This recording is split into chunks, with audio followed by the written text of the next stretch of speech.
Welcome back, everybody. Joining me now is Florida Congressman Byron Donalds and Texas Senator John Cornyn, and a fabulous band. I'm not quite sure who they are, but we're all dancing to it just before.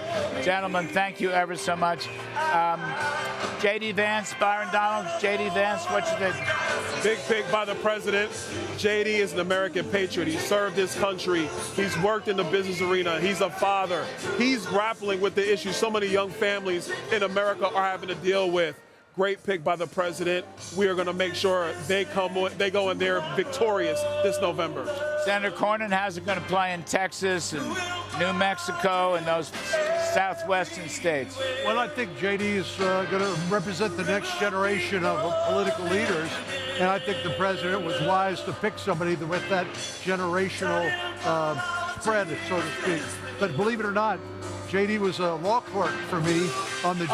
I didn't know that. When he was, well, you were holding that back. When he was in Yale, he was in Yale Law School, and he clerked for the Judiciary Committee for me. How was he? That was before he was famous. He was great, but that was before he was famous, before he got to the Senate. So I couldn't be more excited for him, for the ticket, and for Republicans. People say he's a hard worker. He is. He's a smart guy, incredibly well-spoken, and I think he'll do a good job in the campaign leading up to November. Byron, I'm not a lawyer. Oh, well, he's the only lawyer here. But this decision in South Florida by Judge Eileen Cannon, essentially saying that Special Counsel Jack Smith is unconstitutional, period, full stop. Does this end the lawfare? Does this end the whole lawfare attack? That plus the Supreme Court decision? I definitely think it does, because even at a minimum, it's going to stop Jack Smith and the Justice Department on their current approach to this entire situation. And especially now with the country moving focus from all the meandering politics and the backbiting to what's important for the American people going forward. This convention is shifting the focus of our country to being a united America, to being one America. So I think the lawfare is coming to an end. And quite frankly, it never should have started to begin with. The case never made any sense. Larry, look, I'm not an attorney, but I can read federal law. Presidents have a responsibility to go through their records over a 5-year period and negotiate with the National Archives. This version of the National Archives, for whatever reason, short-circuited that process. We never should have even been here. Senator Cornyn, I know you are a lawyer, but I want to ask you, I am waiting for Joe Biden, he did not say it last night, and the Democrats to say they're going to stop calling Donald Trump an existential threat to democracy, which is so inflammatory and so hostile. I'm waiting for that. Well, the president spoke last night. He said he wanted to tone the rhetoric down. Yeah. He can start by looking in the mirror, because I do think there are weak minds, susceptible people who listen to this inflammatory rhetoric suggesting that Donald Trump is going to be the end of democracy. What's going to end democracy is undermining these institutions like the FBI, the Department of Justice, and the court system for political purposes. I hope this is the beginning of the end. Byron, Trump's platform tonight is about wealth and the economy. Trump's platform is the growthiest platform since Ronald Reagan 44 years ago. Across the board, tax cuts, deregulation, drill, baby, drill. Keep the U.S. dollar the world's reserve currency, as well as closing the border and stopping the crime wave and a greater America First presence overseas.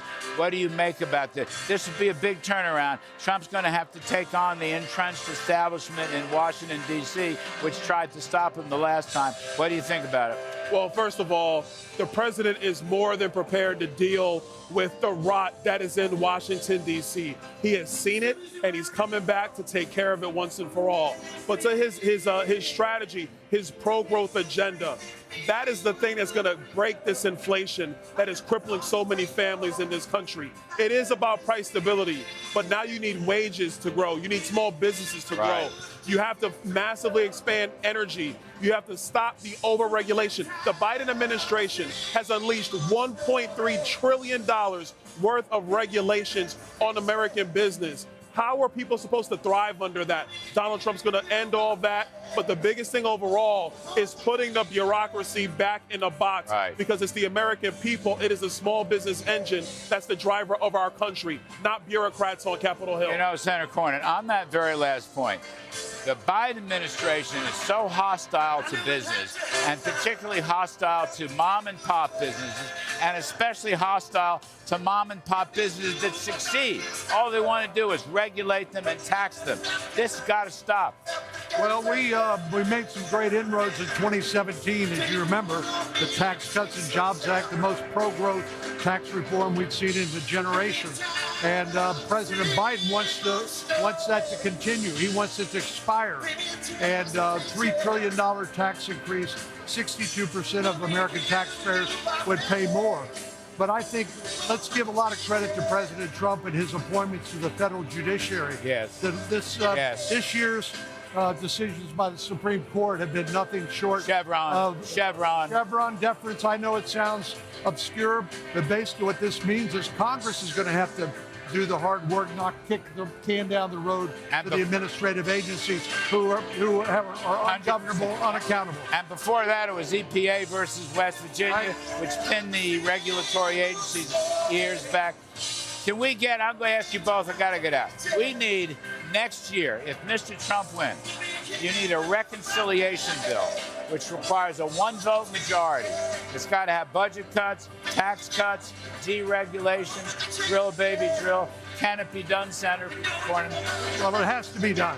We did it in 2017, used the budget and the reconciliation to do the tax bill. But I agree with you, Larry. We need to do more. We need to think big.